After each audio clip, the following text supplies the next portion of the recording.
President Trump doesn't fire you first. I yield back. Gentleman yields back. Other members of the committee are reminded that opening statements may be submitted for the record. I'm pleased to have a highly distinguished panel of witnesses before us today. Pursuant to Committee Rule 8C, I ask that the witnesses please rise and raise their right hand. Do you solemnly swear that testimony you will give before the Committee on Homeland Security of the United States House of Representatives will be the truth, the whole truth, and nothing but the truth, so help you God? Thank you. Please be seated. Let the record reflect that the witnesses have all answered in the affirmative. I would like to now formally introduce our witnesses. First is Ms. Kristi Noem. She is the Secretary of the Department of Homeland Security. Secretary Noem previously served as Governor of South Dakota and was a member of this distinguished House. Second is Mr. Joe Kent. He currently serves as the Director of National Counterterrorism Center with Office of Director of National Intelligence. Mr. Kent served in the U.S. Army, completing 11 combat tours and a stint with the Central Intelligence Agency. Third is Mr. Michael Glasheen. He's Operations Director for the National Security Branch of the Federal Bureau of Investigation. Mr. Glasheen has served in national security for more than 2 decades, including as Director of FBI's Terrorist Screening Center and Assistant Director to the National Security Branch. Prior to joining the Bureau, Mr. Glasheen served in the U.S. Marine Corps. I thank all the witnesses for being here today. I now recognize Secretary Noem for 5 minutes to summarize her opening statement. Thank you, Mr. Chairman, and thank you, Ranking Member, for holding this hearing today and inviting me to be a part of it. I'm looking forward to discussing the worldwide threats that this country faces and the work that President Trump and his administration does each and every day to make America safe again. I'm very privileged and honored today to have my family with me. I'd like to introduce them to you. Disruptions of congressional business is a violation of law, is a criminal offense under federal law. Audience members are advised to take their seats and maintain order. The chairman may now ask Capitol Police to remove and arrest the persons creating the disturbance.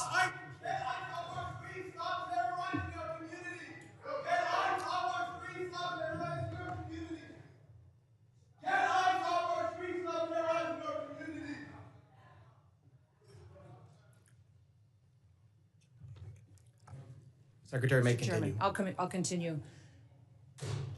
Today with me, I have my husband, Brian, who's with me, and also 2 of my children. My oldest daughter, Cassidy, and her husband, Kyle, are sitting here in the front row. And then my middle child, Kennedy, and her husband, Tanner, and that was my grandbaby, Noah, that was crying a little bit during the ranking member's comments. I don't think she agreed with him. I don't have my son with me or 3 of my grandchildren, but I'm very blessed that I have a wonderful family who is here and loves this country and is grateful for the work that we get to do as a family each and every day. We also have the blessing of having some angel families with us as well. They are here in the audience, and I'm so grateful for them for being willing to come here and be strong.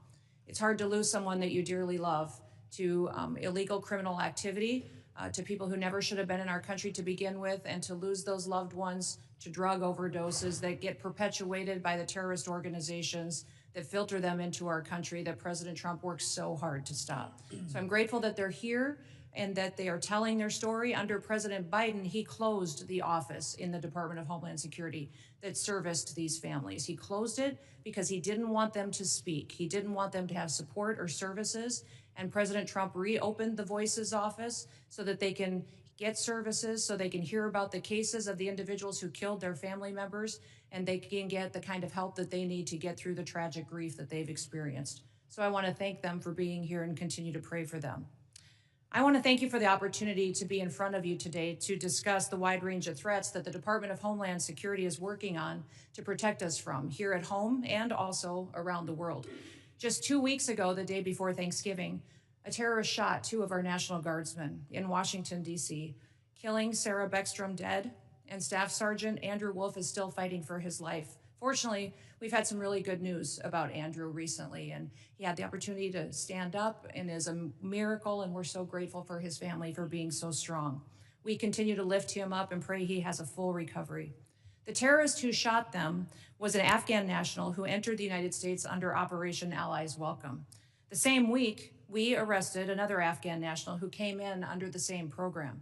He was planning to carry out a bombing in Fort Worth, Texas, And just last week, just miles away in Washington, D.C., we arrested another Afghan national who also came in under Operation Allies Welcome. That individual provided support to the Islamic State of Iraq and ISIS-K and weapons to his father, who was a commander of a militia group in Afghanistan. Those are only a handful of the challenges that we face and the threats that the Department of Homeland Security stands against every single day. Under President Trump's leadership, DHS is securing our borders, we're restoring the rule of law, and we're protecting the homeland. DHS is eradicating transnational organized crime and the stopping of deadly drugs from continuing to be funneled into our communities. We're ending illegal immigration, returning sanity back to our immigration system, and we're defending against cyber attacks against our critical infrastructure. We have sent a strong message to criminal illegal aliens that we will find you, we will arrest you, and we will deport you. Our message has resonated to over 1.5 million illegal aliens who have gone home on their own voluntarily. At the same time, we as a country are still dealing with the mistakes, the errors, and the willful disregard of the last administration.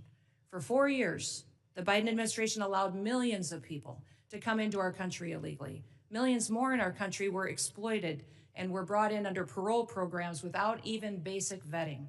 As a result, we've seen terrorist attacks and heinous crimes committed against American children and families by criminal illegal aliens and violent perpetuators who should have never been allowed into this country in the first place. Transnational organized crime groups, including Mexico's Sinaloa, New Generation Jalisco, and other drug cartels, they cause chaos and they harm American interests. Our critical infrastructure faces a perilous landscape, largely driven by the impact of cyber attacks from bad actors and cyber criminals. American citizens are increasingly under threat from assassination attempts, intimidation tactics, and violence perpetuated by our adversaries, radical Islamic extremists and domestic extremists. These bad actors seek to undermine our public trust. They instill fear in Americans. They destabilize the institutions that safeguard our national security.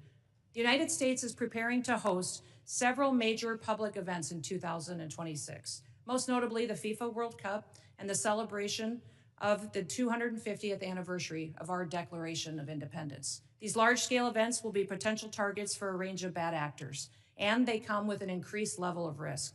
DHS is using every tool and authority we have to ensure the safety of U.S. citizens and our visitors can enjoy next year's events. Radicalized domestic violent extremists and lone actors are a concern, and intentional targeting and murderous attacks on ICE agents in Texas, parishioners in Michigan, and 2 National Guardsmen here in Washington, D.C. are just some of the acts, the despicable examples that unfortunately are becoming too common. These threats underscore a clear need for security strategies that counter both large-scale and individualized attacks. We will remain alert in our mission to protect this country. We will protect our citizens. And as we enter into a historic year, America will be on the world stage. Our economy faces challenges from anti-competitive and illicit foreign economic practices that hurt the prosperity of all Americans. Those include economic espionage, intellectual property theft, and customs fraud. Illicit front companies often abuse the visa system to acquire sensitive U.S. equipment, information, and technology. Economic security is national security because a country that cannot feed itself, can't fuel itself, and cannot provide for itself cannot possibly defend itself. Under President Trump's leadership, we will continue to protect American interests and bolster American economic power and technological innovation to further growth and prosperity.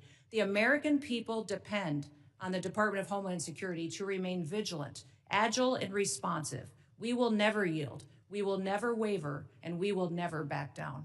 Thank you for the privilege to be with you today, Mr. Chairman, and I look forward to your continued support of the work that we do. I yield back. Thank you, Secretary Noem. I now recognize Director Kent for 5 minutes to summarize his opening statement. Thank you very much, Mr. Chairman, ranking members, and all the members of the House. I appreciate the opportunity to appear before you and discuss the threats posed to our nation. Despite the progress that we've made so far in the Trump administration, the threat posed by terrorists of all brands remains very high right now. We've made significant progress under President Trump's leadership. We have the jihadis of ISIS and al-Qaeda on the run in Iraq and Syria, thanks to the decisive action and the strikes that we've taken there recently since President Trump took office in January. However, we have a persistent threat from the individuals that were allowed into this country by the previous administration. The number one threat that we have right now, in my view, is the fact that we don't know who came into our country in the last 4 years of Biden's open borders.